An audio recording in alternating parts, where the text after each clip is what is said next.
দীৰ্ঘদিন ধৰি অসমৰ জৰুৰী আৰু অত্যাৱশ্যকীয় সেৱা 108ৰ যিসকল কৰ্মচাৰী পাইলট আৰু অন্যান্য যিসকল টেকনিচিয়ান বা তাৰ চিকিৎসাৰ লগত জড়িত যিসকল কৰ্মচাৰী তেওঁলোকৰ যিকেইটা জেনুইন দাবী যে জিভিকে নামৰ যিটো প্ৰতিষ্ঠানে তেওঁলোকক পৰিচালনা কৰে।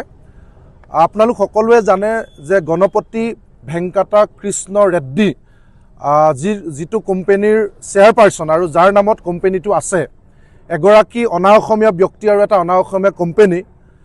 সেই কোম্পানীটোৰ EMRI বুলি যিটো কোৱা হয় যে emergency management research and institute, যাৰ নামটোতে ইমাৰ্জেঞ্চি শব্দটো আছে, আৰু সেই কোম্পানীটো হৈছে PPP মডেল। আপোনালোক সকলোৱে জানে যে পাব্লিক প্ৰাইভেট পাৰ্টনাৰশ্বিপ, যাৰ লগত চৰকাৰৰ পোনপটীয়া পাৰ্টনাৰশ্বিপ আছে। আৰু সেই কোম্পানীটোৰ ওচৰত এই 108ৰ কৰ্মচাৰীসকলৰ যিকেইটা দাবী আছিল যে তেওঁলোকে সৰ্বভাৰতীয় পৰ্যায়ত 8 ঘণ্টা কামৰ বিনিময়ত দিব লগা দৰমহাৰ বিপৰীতে তেওঁলোকে 12 ঘণ্টাতকৈ অধিক কাম আদায় কৰে আৰু তাৰ বিপৰীতে 8 ঘণ্টাৰ দৰমহা দিয়ে, অভাৰ টাইমৰ নিদিয়ে। আৰু যিকোনো মুহূৰ্তত তেওঁলোকক কামৰ পৰা খেদি দিব পাৰে, কামৰ কোনো ছিকিউৰিটি নাথাকে। গতিকে কামৰ নিৰাপত্তা আৰু কামৰ কাৰণে সমমৰ্যাদা আৰু অধিক কামৰ কাৰণে অতিৰিক্ত দৰমহা আৰু উচ্চ হাৰত দৰমহাৰ যিটো দাবী, তাক দাবী লৈ আজি দীৰ্ঘদিনে প্ৰতিবাদ সাব্যস্ত কৰি আছিল। আৰু আমি জনাত যে এই জৰুৰী সেৱাটোত যাতে কোনো কাৰণত ব্যাঘাত নহয়, তাৰ কাৰণে তেওঁলোকে কঠোৰ প্ৰতিবাদী ভাষা তেওঁলোকে ব্যৱহাৰ কৰা নাছিল। কিন্তু শেহতীয়াকৈ স্বাস্থ্যমন্ত্ৰী অশোক সিংঘাল ডাঙৰীয়াৰ লগত যেতিয়া আলোচনা যেতিয়া বিফল হ'ল, তাৰপিছত যোৱা 1 ছেপ্টেম্বৰৰ পৰা তেওঁলোকে কৰ্মবিৰতি পালন কৰিলে। আৰু কৰ্মবিৰতি পালন কৰাৰ পাছত ইয়াৰ আগতে আমি যিমানসমূহ চৰকাৰ দেখিছোঁ যে চৰকাৰৰ ওচৰত যিকোনো ব্যক্তি বা কোনো লোকে যদি কিবা তেওঁলোকৰ দাবী দাবা থাকে, তেতিয়াহ'লে চৰকাৰে আলোচনাৰ মাধ্যমেদি তাক সমাধান কৰিব লাগে। সেইটো গণতান্ত্ৰিক চৰকাৰ এখনৰ চৰিত্ৰ। কিন্তু শেহতীয়াকৈ হিমন্ত বিশ্ব শৰ্মা ডাঙৰীয়া চৰকাৰৰ দিনত আমি দেখিলোঁ NSMৰ যিসকল কৰ্মচাৰী তেওঁলোকৰ 7 দিন পৰ্যন্ত দৰমহা কৰ্তন কৰি দিয়া হ'ল কেৱল প্ৰতিবাদ কৰাৰ কাৰণে। আৰু যোৱাকালিৰ দিনটোত 108ৰ প্ৰায় 800 কৰ্মচাৰীক চৰকাৰে আলোচনাৰ বিপৰীতে তেওঁলোকে প্ৰতিবাদ কৰাৰ কাৰণে প্ৰতিঘূৰ হিচাপে তেওঁলোকক চাকৰিৰ পৰা ছাঁটাই কৰি দিয়া হৈছে। এই গোটেই কথাটো আমি কোনো কাৰণত মানি ল'ব নোৱাৰোঁ আৰু সমগ্ৰ অসমবাসী ৰাইজক ইয়াৰ তীব্ৰ বিৰোধিতা কৰিবৰ কাৰণে আহ্বান জনাইছোঁ। এইকাৰণেই কাৰণ 108 এতিয়া আমাৰ গ্ৰামাঞ্চলৰ আশা ভৰসাৰ প্ৰতীক। 108 এতিয়ালৈ আমি আশাবাদী। 108 নহ'লে বহু লোকৰ হয়তো আমি হস্পিটেল গৈ পোৱাৰ আগতে আমি প্ৰাণ হানি হ'লহেঁতেন। গতিকে ইমাৰ্জেঞ্চি সেৱা কি ধৰণে এটা কোম্পানীয়ে আগতীয়া জাননী নিদিয়াকৈ তাক হঠাৎ বন্ধ কৰি দিব পাৰে।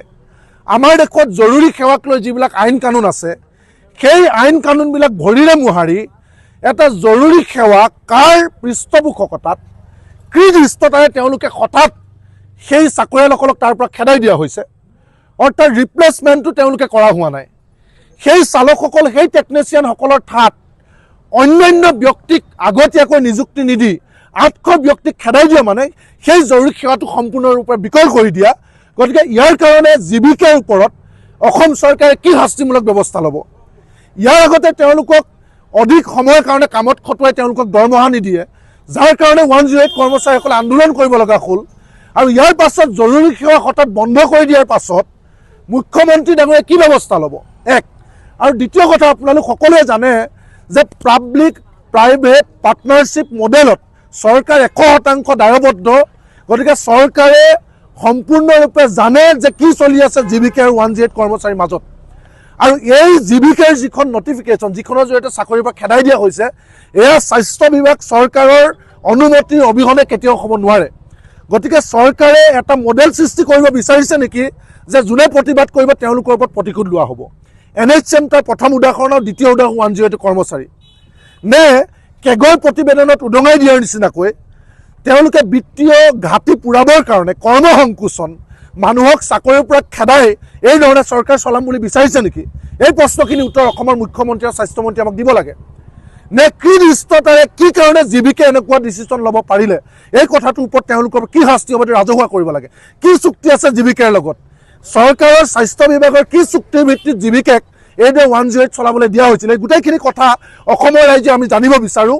গতিকে আমি এই কথাটো স্পষ্ট কৰি দিব বিচাৰিছোঁ 108ৰ এগৰাকীও খিলঞ্জীয়া লোকৰ তাত সম্পূৰ্ণ বৈধ খিলঞ্জীয়া লোকসকলে চাকৰি কৰি আছে।